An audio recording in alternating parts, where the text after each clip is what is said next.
नमस्कार साथियों। आज हम बात करेंगे पुरानी टैक्स रिजीम और नई टैक्स रिजीम के बारे में। दोनों में अंतर को समझेंगे। मान लो अगर किसी की सालाना इनकम 5 लाख रुपए है, तो पुराने टैक्स रिजीम में 2.5 लाख रुपए तक की इनकम टैक्स फ्री है। अब ऐसे में बचे हुए जो बाकी के 2.5 लाख रुपए हैं, उस पर उस व्यक्ति को 5% के हिसाब से टैक्स की देनदारी बनेगी। यानी कि अब उसे 12,500 रुपये टैक्स चुकाना पड़ेगा। पर सरकार इस टैक्स को इनकम टैक्स एक्ट के सेक्शन 87A के तहत माफ़ कर देती है। तो अब इसके बाद इसमें एक पेच भी है। अगर आपकी कमाई 5 लाख रुपए से 1 रुपये भी ज़्यादा हुई, तो आपको 1 रुपये पे नहीं बल्कि 2.5 लाख 1 रुपये पर टैक्स चुकाना पड़ेगा। अब 2.5 लाख रुपए पर 5% के हिसाब से 12,500 रुपये की टैक्स देनदारी बनेगी। अब वहीं अब जो 1 रुपया आपका बचा हुआ उस पर 20% के हिसाब से टैक्स चुकाना पड़ेगा। यानी कि टोटल आपका जो बनेगा 12,501 रुपये आपको टैक्स चुकाना पड़ेगा। वहीं अब अगर बात करें नए टैक्स रिजीम की, तो मान लो अगर किसी की सालाना इनकम 5 लाख रुपए है, तो नई टैक्स रिजीम में 3 लाख रुपए तक की इनकम टैक्स फ्री है। अब ऐसे में बचे हुए जो 2 लाख रुपए हैं, उस पर उस व्यक्ति को 5% के हिसाब से टैक्स देना होगा। यानी कि उसे 10,000 रुपये टैक्स चुकाना पड़ेगा। पर इस रिजीम में सरकार 7.5 लाख तक की इनकम पर टैक्स को सेक्शन 87A के तहत माफ़ कर देती है।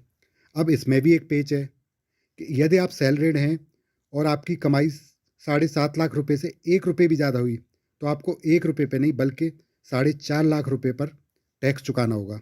अब 3 लाख रुपए का टैक्स माफ़ होने के बाद बचे हुए 4,50,001 रुपये में से 3 लाख रुपए पर 5% की दर से 15,000 रुपये और बाकी 1,50,001 रुपये पर 10% की दर से 15,000 रुपये चुकाने पड़ेंगे। यानी कि टैक्स की कुल देनदारी 30,000 रुपये बनेगी। यहाँ पर अब एक और बात बता देते हैं कि जो लोग सैलरीड हैं नहीं है, उन्हें टैक्स डिडक्शन का फ़ायदा 7 लाख रुपए तक की रकम पर ही मिलता है। जबकि नए टैक्स सिस्टम में सैलरीड लोगों को 50,000 रुपये का स्टैंडर्ड डिडक्शन का फ़ायदा अलग से मिलता है। इसलिए उनकी 7.5 लाख तक की इनकम टैक्स फ्री हो जाती है। अब इसमें जो हम रिटर्न करते हैं तो उसमें हमें 2 ऑप्शन मिलते हैं, नया टैक्स रिजीम और पुराना टैक्स रिजीम। तो 1 अप्रैल 2020 को नया ऑप्शन दिया गया था। नए टैक्स स्लैब में टैक्स फ्री इनकम का दायरा 2.5 लाख रुपए से बढ़ाकर 3 लाख रुपए कर दिया गया, लेकिन इसमें टैक्स डिडक्शन छीन लिए गए। वहीं अगर आपका पुराना टैक्स स्लैब चुनते हैं तो आप कई तरह के टैक्स डिडक्शन का फ़ायदा ले सकते हैं। जैसे पुराने टैक्स रिजीम पर इनकम टैक्स एक्ट के सेक्शन 80C के तहत 1.5 लाख रुपए तक का डिडक्शन मिलता है। इसके अलावा और भी कई तरह के टैक्स डिडक्शन का फ़ायदा पुरानी रिजीम में लिया जा सकता है।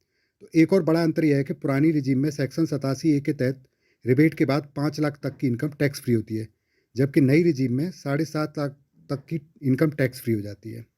अगर ये पसंद आया हो तो लाइक और शेयर करें। धन्यवाद।